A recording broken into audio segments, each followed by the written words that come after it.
So hello everyone. आज हम लोग स्टार्ट करने वाले हैं क्लास 12th जियोग्राफी प्रैक्टिकल के चैप्टर 6 स्पेशल इंफॉर्मेशन टेक्नोलॉजी का पार्ट सेकेंड। और जैसा कि आपको पता है कि लास्ट वीडियो में हम लोग ये बात कर रहे थे कि मैप को यूज़ करने की लिमिटेशन क्या है। तो आज हम लोग स्टार्ट करेंगे कि जीआईएस को यूज़ करने के एडवांटेजेस क्या हो सकते हैं। और as you can see that जब हम जीआईएस को यूज़ करते हैं तो उसमें हमें अलग अलग एडवांटेजेस देखने के लिए मिलते हैं, ना केवल डेटा को स्टोर करते टाइम बल्कि डेटा को प्रेजेंट करते टाइम भी। अच्छा, सेकेंड चीज़ इसमें लिखी है कि जब हम जीआईएस को यूज़ करते हैं तो इसमें कई तरह के ऑप्शन प्रोवाइड होते हैं। व्यू करते टाइम भी जब हम डेटा को देख रहे हैं और एट द सेम टाइम जब हम डेटा को प्रेजेंट कर रहे हैं तब भी हमारे पास ऑप्शंस अवेलेबल होते हैं। अच्छा, ये जो फैसिलिटी है ये आपको मैप के साथ नहीं मिलती है ना। तो जो टोटल 4 एडवांटेज इन्होंने यहाँ पे दिए हैं उनको एक एक करके समझते हैं। तो पहला एडवांटेज तो ये है कि जो यूज़र है, जो इन डेटा को यूज़ करने वाला है, वो इंटेरोगेट कर सकता है जो भी डिस्प्लेड स्पेशल फीचर है। इसका मतलब ये है कि जो स्पेशल फीचर डिस्प्लेड हुआ है उसको इंटेरोगेट किया जा सकता है, ठीक है, और उससे जानकारी निकाली भी जा सकती है जिसको हम बाद में एनालाइज कर सकते हैं। सेकंड पॉइंट है कि जो भी इंफॉर्मेशन हमने निकाली है, जो भी चीज़ हमने एनालाइज की है, उसका हम एक मैप भी ड्रॉ कर सकते हैं ताकि चीज़ें हमें ज़्यादा आसानी से समझ आए। अब थर्ड पॉइंट इसमें दिया है कि जो स्पेशल ऑपरेशन है ना, चाहे वो ओवरले ऑपरेशन हो या बफरिंग ऑपरेशन हो। अच्छा, ये दोनों ऑपरेशन क्या होते हैं मैं आपको डिटेल में समझाऊंगा आगे। इन दोनों को अप्लाई करने के बाद इंटीग्रेटेड डेटाबेस जनरेट किया जा सकता है। डेटाबेस जनरेट किया जा सकता है जिसमें आपको न्यू सेट ऑफ इंफॉर्मेशन मिलती है। अब हम बात करते हैं पॉइंट नंबर 4 की। उसके लिए आप ये देखो यहाँ पे 2 डिफरेंट सेट ऑफ इंफॉर्मेशन दी है ना। जो फर्स्ट इमेज है यहाँ पे, जो टॉप इमेज है उसमें आपको दिया हुआ है कि जो एनुअल प्रेसिपिटेशन है वहाँ वो है 20 मिलीमीटर पर ईयर, यहाँ पे 50 मिलीमीटर पर ईयर, और दूसरे बॉक्स में यहाँ पे टेम्परेचर दिया है। अब इन दोनों तरह की इन्फॉर्मेशन को एक साथ ओवरले करके या एक साथ मिला के आप यूनिक तरह की इन्फॉर्मेशन ले सकते हैं जो कि आपको अलग तरह के डिसीजन लेने में, अलग तरह के चीज़ों को एनालाइज करने में आपकी हेल्प करने वाली है। अब हम बात करेंगे कि जब आप जीआईएस को यूज़ करते हैं तो उसमें किन किन तरह के कंपोनेंट आपकी हेल्प कर सकते हैं। तो as you can see here, यहाँ पे 5 तरह के कंपोनेंट हैं जो आपकी हेल्प कर सकते हैं। सबसे पहले है हार्डवेयर, सॉफ्टवेयर, फिर डेटा, पीपल होते हैं बहुत सारे इसमें इन्वॉल्व, और कुछ प्रोसीजर होता है। चलिए एक एक करके समझते हैं। अब जब हम हार्डवेयर की बात करते हैं तो जीआईएस बिना हार्डवेयर के तो पॉसिबल नहीं हो पाएगा, है ना। जिसमें आपको प्रोसेसिंग करने के लिए, डेटा को स्टोर रखने के लिए या डेटा के आउटपुट को शो करने के लिए, डिस्प्ले करने के लिए आपको हार्डवेयर की ज़रूरत पड़ेगी। जब हम सॉफ्टवेयर की बात करते हैं तो हमें ज़रूरत पड़ेगी एंट्री कर पाएँ अलग अलग तरह से, उनको एडिट कर पाएँ, उनको मेंटेनेंस उनका देख पाएँ। हमें सॉफ्टवेयर की ज़रूरत पड़ेगी जिसमें आसानी से चीज़ें एनालाइज हो सके, ट्रांसफ़र हो सके, या अगर उनमें कुछ मैनिपुलेशन करना है तो वो भी पॉसिबल हो सके। उस तरह के सॉफ्टवेयर हमें लगेंगे जब हम जीआईएस का यूज़ करते हैं। अब बात करते हैं डेटा की। देखिए, डेटा के बिना जीआईएस पॉसिबल नहीं है ना। प्लीज़ आप आपकी बुक में अंडरलाइन कर लीजिए, tabular data are the backbone of GIS. मतलब टेबुलर डेटा के बिना जीआईएस पॉसिबल नहीं है।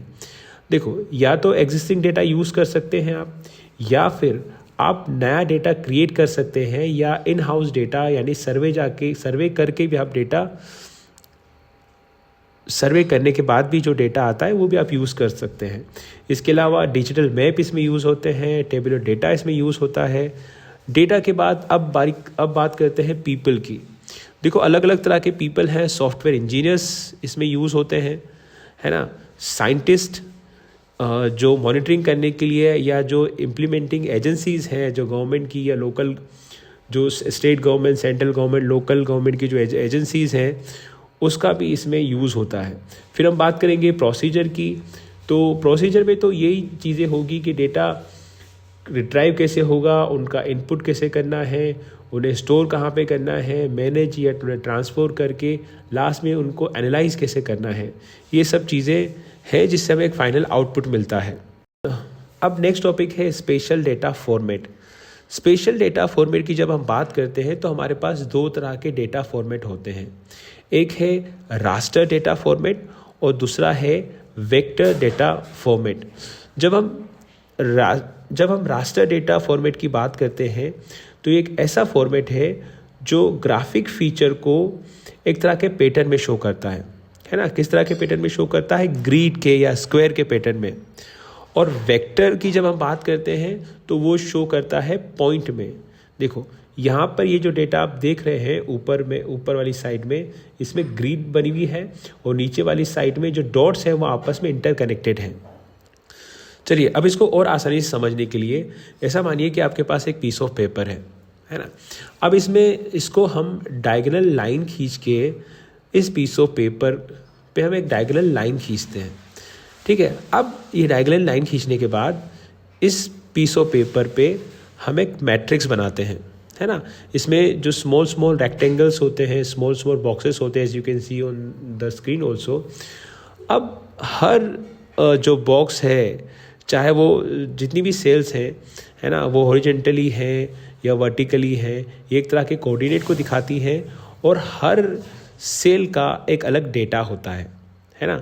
मान लीजिए कि इस पूरे बॉक्स के अंदर आप अर्थ की किसी इमेज को देख रहे हैं तो हर सेल एक अलग तरह के कोऑर्डिनेट को लेकर है, उसमें अलग तरह की इन्फॉर्मेशन है, अलग तरह का एट्रीब्यूट डेटा हर एक सेल में अवेलेबल है, ठीक है, as you can see here, ठीक है।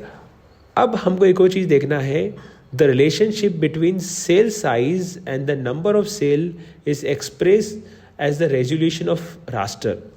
देखो हमें बहुत अच्छे से पता है कि किसी भी इमेज का रेजोल्यूशन क्या होता है। जितना ज़्यादा रेजोल्यूशन होगा वो इमेज उतनी क्लियर होगी, है ना। जब भी हम अपने मोबाइल फ़ोन से या कैमरा से फ़ोटोज़ लेते हैं वो हमेशा रास्टर फॉर्मेट में ही आती है। देखो अच्छा, रास्टर फॉर्मेट को जब आप जूम करते हैं या उनके सेल को कम ज़्यादा करने की कोशिश करते हैं तो वो इस तरह से ब्लर हो सकती है, तो उनके एजेस उतने क्लियर नहीं होते।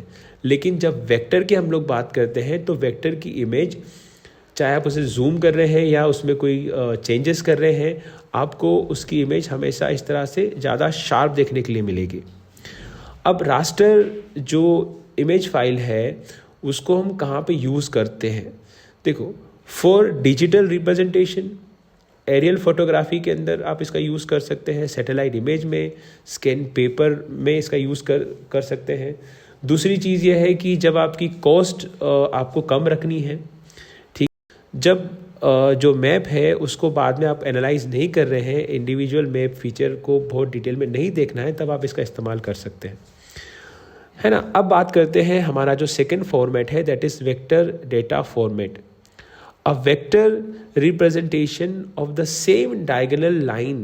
देखो जो सेम डायगोनल लाइन हमने स्टार्टिंग में बनाई थी पेपर के बीच में, अब हमने उसको क्या किया, उसको हमने डिफरेंट डॉट में डिवाइड कर दिया, ठीक है। अच्छा, एक और चीज़, इंपॉर्टेंट चीज़ आपको यहाँ पे देखनी है, ईच पॉइंट, जितने पॉइंट आपने दिखाए हैं वो 2 या 3 नंबर्स में प्रेजेंट होंगे, है ना। वो डिपेंड करता है कि आप 2D पिक्चर यूज़ कर रहे हैं या 3D पिक्चर यूज़ कर रहे हैं। इसका मतलब ये है कि अगर 2 पॉइंट आप यूज़ कर रहे हैं, फॉर एग्जांपल एक्स और वाई, तो वो आपकी लेंथ और विड्थ दिखाते हैं, है ना, ये आपका 2D हो जाएगा। लेकिन आप जब 3 पॉइंट अगर आप यूज़ कर रहे हैं, यानी एक्स वाई जेड, तो जेड आपको या तो एलिवेशन दिखाएगा या डेप्थ दिखाएगा, तब जाके आपकी पिक्चर 3D प्रेजेंट होगी और तब जाके आप